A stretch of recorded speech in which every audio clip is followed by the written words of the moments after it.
बिहार के भागलपुर क्षेत्र से बेहद हैरान कर देने वाला मामला सामने आया है, क्योंकि इस मामले ने देश भर को स्तब्ध कर दिया है। दरअसल इस मामले के सामने आने के साथ ही प्रशासन भी हरकत में आ चुका है और यह समझ में नहीं आ रहा है कि दरअसल हो क्या रहा है। बता दें कि इलाके में कब्र से शवों के गायब होने की घटना सामने आ रही है।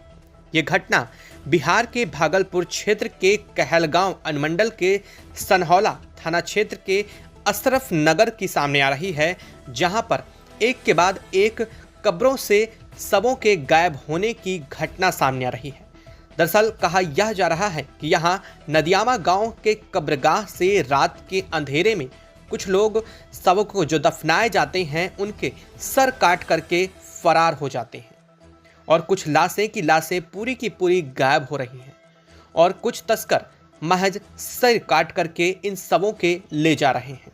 और इस सब में सबसे आम बात यह है कि यह सभी शव महिलाओं के शव होते हैं, और वो भी वैसी महिलाएं जिनकी मौत वज्रपात की वजह से हुई है।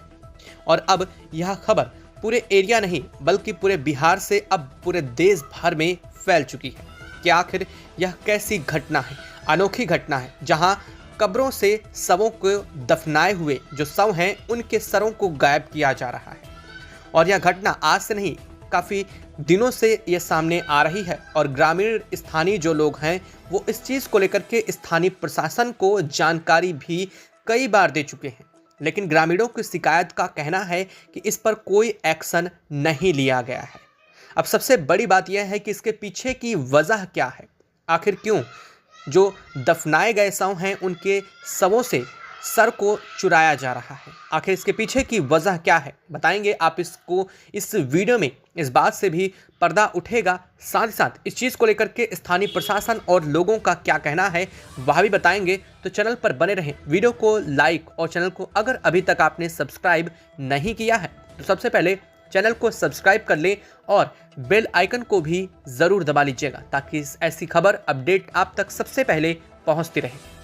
वैसे तो बिहार में होने वाली कई सारी ऐसी अनोखी घटनाओं को लेकर के खबरें समय समय पर सामने आती रही हैं, लेकिन कई सारी जगहों पर क्राइम सीन को लेकर के कुछ ऐसी चीज़ें सामने आ जाती हैं जिसको देखने के बाद स्थानीय प्रशासन भी स्तब्ध रह जाता है और खुद भी यह नहीं समझ पाते हैं कि आखिर इसके पीछे की वजह क्या है। दरअसल बिहार के भागलपुर क्षेत्र से ऐसी ही एक घटना सामने आ रही है, जहां पर इलाकों में कब्र के शवों के गायब होने की घटना सामने आ रही है। यह घटना भागलपुर के कहलगांव अनुमंडल के अशरफ नगर की है। यहाँ नादियामा गांव के कब्रगाह से रात के अंधेरे में कुछ तस्कर दफनाए गए शवों के सिरों को काट करके फरार हो जा रहे हैं, तो वहीं कुछ की पूरी लाशें ही गायब कर दी जा रही हैं। कुछ तस्कर शवों का सिर्फ काट करके ले गए हैं। बताया यह जा रहा है कब्रगाह में दफनाए गए और चोरी हुए नरकंकाल में ज़्यादातर की मौत वज्रपात की वजह से हुई थी और उन्हीं को वहां से चोरी किया गया है। बता दें कि इस इलाके में पिछले 5 सालों से दफनाए गए शवों की कब्रों से चोरी हो रही है। ग्रामीणों की शिकायत के बावजूद इस पर कोई भी एक्शन नहीं लिया गया है। हालांकि ग्रामीणों का यह कहना है कि इस तरह की घटना के बाद स्थानीय थाने में जो शिकायत लिखी जा रही है, लेकिन इस पर अमानवीय वारदात के पीछे छिपे अपराधियों और हड्डियों के तस्करों को अभी तक दबोचा नहीं गया है। ग्रामीणों ने बताया है कि सनहौला प्रखंड के पंचायत फाजिलपुर सकरामा का अशरफ नगर नादियामा का यह वर्षों पुराना कब्रिस्तान है, जहां 3 से 4 गांव के अल्पसंख्यक यानी कि माइनॉरिटी समुदाय के लोग शवों को दफनाते हैं। ग्रामीणों ने यह कहा है कि रविवार सोमवार की रात जिस महिला के कब्र की खुदाई के बाद सिर को काट करके अज्ञात लोग लेकर भाग गए हैं, वह मोहम्मद बदरुज्जमा की अम्मी की कब्रगाह थी। 5.5 माह पहले बदरू ने अपनी अम्मी को वहां दफनाया था। तस्कर पिछले 5 वर्षों के दौरान कब्र खोदकर मोहम्मद मुख्तार की सास मोहदित की पत्नी मोहिद और साथ ही साथ आशिक अली की पत्नी के सर काट को फरार हुए हैं। हालांकि यह घटना सबसे अचंभा वाली यह इसलिए है क्योंकि यहाँ पर जितने भी कब्र को खोदा गया है या फिर उनके शवों को चोरी किया गया है वह ज़्यादातर महिलाएं रही हैं, और वैसी महिलाएं जिनकी मृत्यु वज्रपात की वजह से हुई थी। अब सबसे बड़ी बात यह है कि ऐसी स्थिति में अगर 5 से 6 महीने बाद किसी के शव को निकाला जाता है और उसके सर को काट करके ले जाते हैं तो वह किसी काम का वैसे भी नहीं बचता। तो आखिर इसकी ज़रूरत क्यों है? और अगर यह सिर्फ हड्डियों के लिए किया जा रहा है तो इसमें सिर्फ महिलाओं की हड्डियों का ही इस्तेमाल क्यों? इसमें पुरुषों की हड्डियों में भी वैसी ही स्थिति है। ऐसे में सवाल यह पैदा हो जाता है और कई सारे ग्रामीणों ने इस बात को लेकर के आशंका यह भी व्यक्त की गई है कि यह जो कब्र से चोरी किए जा रहे नरकंकाल हैं, इसके पीछे की वजह कुछ और नहीं बल्कि तंत्र मंत्र को बताया जा रहा है।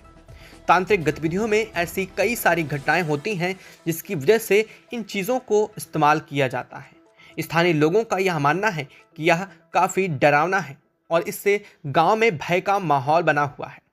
लोग अपने अपनों की कब्रों की सुरक्षा भी करने की कोशिश में लगे हुए हैं। लोगों का यह मानना है कि आखिर कैसे इन सब चीज़ों से बचा जाए।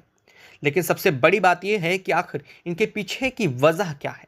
क्या वास्तव में तंत्र मंत्र ही इसके पीछे की वजह है, या फिर हड्डियों के तस्कर इन हड्डियों के लिए ही इन तंत्रों, इन कंकालों को और इन कब्रों को खोद रहे हैं? और अगर ऐसा है तो सिर्फ महिलाओं की ही हड्डियां क्यों? यह एक बड़ा सवाल है और यह सवाल आज से नहीं बल्कि इन गांव के लोगों के लिए 5 साल से बना हुआ है, जिस पर स्थानीय प्रशासन नज़र तो बना रहा है लेकिन अब तक इन लोगों पर कोई बड़ी कार्रवाई नहीं की गई है।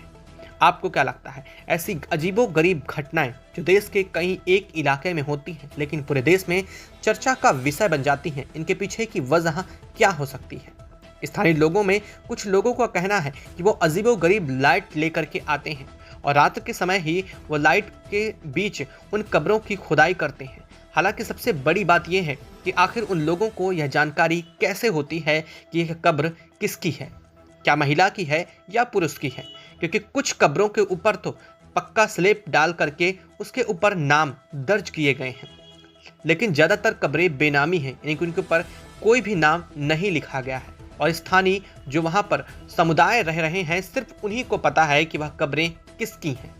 और अगर ऐसा है तो बाकी आने वालों को कैसे पता चलता है कि वह कब्र जो है वो पुरुष की है या फिर स्त्री की है? यह बड़े सवाल हैं और लोगों का यह मानना है कि उनके पास कुछ ऐसी शक्तियां हैं जिनकी वजह से भी शायद वह ऐसा कर पा रहे हैं और अब तक उन्हें नहीं पकड़ा गया। इसके पीछे भी वो तंत्र मंत्र को ही जिम्मेदार ठहरा रहे हैं। हालांकि यह बात एक कयास है और ग्रामीणों द्वारा बताई गई कहानियां हैं, लेकिन इसके पीछे की वास्तविकता की सच्चाई जानने के लिए प्रशासन अब जुट चुका है। जल्द ही इसके पीछे की वास्तविक सच्चाइयों से भी पर्दा उठने वाला है। क्या इसके पीछे कुछ तस्कर हैं या फिर इसके पीछे जिम्मेदार कोई और भी है? आपको क्या लगता है? कमेंट बॉक्स में लिख करके ज़रूर बताइएगा। साथ ही वीडियो को लाइक और चैनल को अगर अभी तक सब्सक्राइब नहीं किया तो सब्सक्राइब कर लें और बेल आइकन को भी ज़रूर दबा दीजिएगा। जय हिंद दोस्तों।